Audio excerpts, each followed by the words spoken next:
అనుకోని ప్రమాదం అతన్ని జీవచ్ఛవంలా మార్చేసింది. 13 ఏళ్లుగా కోమాలోనే ఉన్నాడు. శరీరం కదలలేక మంచానికే పరిమితమయ్యాడు. శ్వాస, ఆహారం ట్యూబ్ ద్వారానే అందిస్తున్నారు. తల్లిదండ్రులు చికిత్స చేయిస్తున్నా ఎలాంటి ప్రయోజనమూ లేదు. భవిష్యత్తులో ఉంటుందనే ఆశ లేదు. దేశంలోనే అత్యున్నత వైద్య సంస్థ ఎయిమ్స్ వైద్యులు ఈ విషయాన్ని ధృవీకరించారు. దీంతో ఆ తల్లిదండ్రులు కఠిన నిర్ణయం తీసుకున్నారు. తమ బిడ్డ ప్రశాంతంగా గౌరవప్రదంగా వెళ్లిపోయేలా కారుణ్య మరణానికి అనుమతి ఇవ్వాలని కోర్టును ఆశ్రయించారు. 2024 జూలైలో ఢిల్లీ హైకోర్టుకు వెళ్లగా నిన్న సుప్రీంకోర్టు వారి బాధను అర్థం చేసుకుని కీలక తీర్పు వెలువరించింది. హరీష్ రాణాకు కారుణ్య మరణానికి అనుమతించింది.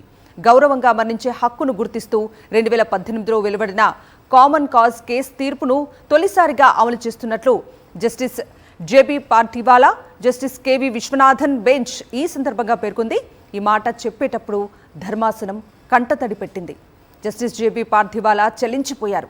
ఒక ప్రమాదం అతని జీవితాన్ని ఊహించని రీతిలో మార్చేసిందని, దానికి ముందు అతడు తెలివైన విద్యార్థి అంటూ భావోద్వేగానికి లోనయ్యారు. ఢిల్లీ సరిహద్దుల్లోని ఘజియాబాద్కు చెందిన హరీష్ రాణా చదువులో టాపర్. సివిల్ ఇంజనీరింగ్ చదువుతున్న హరీష్ 2013 ఆగస్టు 20న తన హాస్టల్ 4వ అంతస్తు నుంచి ప్రమాదవశాత్తు కింద పడిపోయాడు. తలకు తీవ్ర గాయమై కోమాలోకి వెళ్లిపోయాడు. ఎన్ని ఆసుపత్రుల్లో చికిత్సను అందించినా మార్పు కనిపించలేదు. ప్రస్తుతం అతని వయసు 32 ఏళ్లు. హరీష్ ట్రీట్మెంట్ కోసం ఢిల్లీలోని తమ ఇంటిని అమ్మేసి ఘజియాబాద్కు మకాం మార్చారు అతని తల్లిదండ్రులు. రోజులు, నెలలు, సంవత్సరాలు గడుస్తున్నాయి, కానీ హరీష్ ఆరోగ్యం కుదుటపడలేదు. దీంతో చేసేదేమీ లేక తమ ఆర్థిక స్తోమత దృష్ట్యా 2024 జూలైలో కారుణ్య మరణం కోరుతూ ఢిల్లీ హైకోర్టును ఆశ్రయించారు. విచారణ చేపట్టిన కోర్టు హరీష్ను వెంటిలేటర్పై ఆధారపడటం లేదని, కేవలం ట్రాకియోస్టమీ ట్యూబ్, గ్యాస్ట్రోస్టమీ ట్యూబ్ వాడుతున్నారని పేర్కొంది. ఫీడింగ్ ట్యూబ్ తొలగిస్తే ఆకలితో మరణం సంభవిస్తుందని, అది యాక్టివ్ యుతనేషియా అవుతుందని వ్యాఖ్యానించింది. తల్లిదండ్రుల అభ్యర్థనను తిరస్కరించింది. దీంతో వారు సుప్రీంకోర్టు తలుపు తట్టారు. అక్కడ నిరాశ ఎదురైంది. 2024 నవంబర్లో అప్పటి సిజిఐ డివై చంద్రచూడ్ నేతృత్వంలోని బెంచ్ హరీష్ రాణా పూర్తిగా లైఫ్ సపోర్ట్పై ఆధారపడటం లేదని పేర్కొంది. అయితే హరీష్ చికిత్స, వసతి కోసం ఏర్పాట్లు చేయాలని కేంద్రానికి సూచించింది. సుప్రీంకోర్టు ఆదేశాలతో కేంద్రం హరీష్ రాణా చికిత్స బాధ్యతలు తీసుకుంది. బెస్ట్ ట్రీట్మెంట్ అందిస్తున్న హరీష్ రాణా ఆరోగ్యం పరిస్థితిలో మాత్రం ఎలాంటి మార్పు లేదు.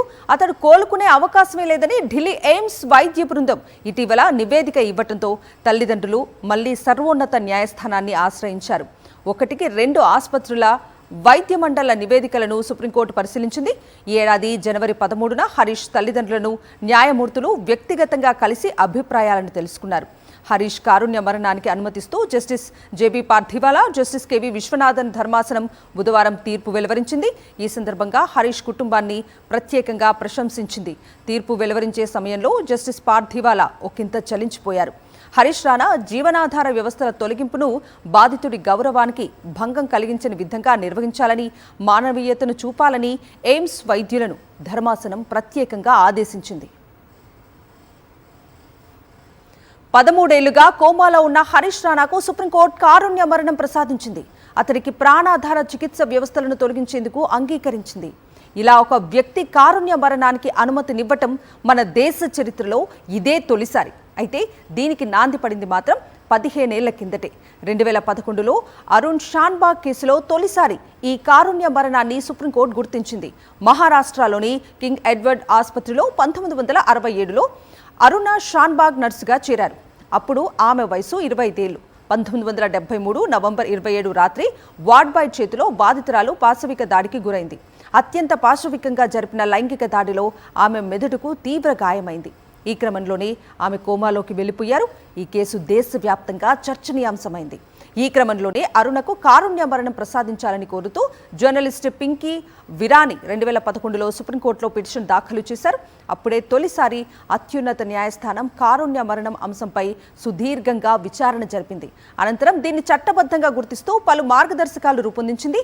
ఆ తర్వాత 2018లో సుప్రీంకోర్టులో మరోసారి ఈ అంశంపై విచారణ జరిగింది. ఈ సందర్భంగా గౌరవప్రదంగా మరణించడం అనేది ప్రాథమిక హక్కుగా గుర్తించిన అత్యున్నత న్యాయస్థానం కారుణ్య మరణాన్ని అధికారికంగా చట్టబద్ధం చేసింది.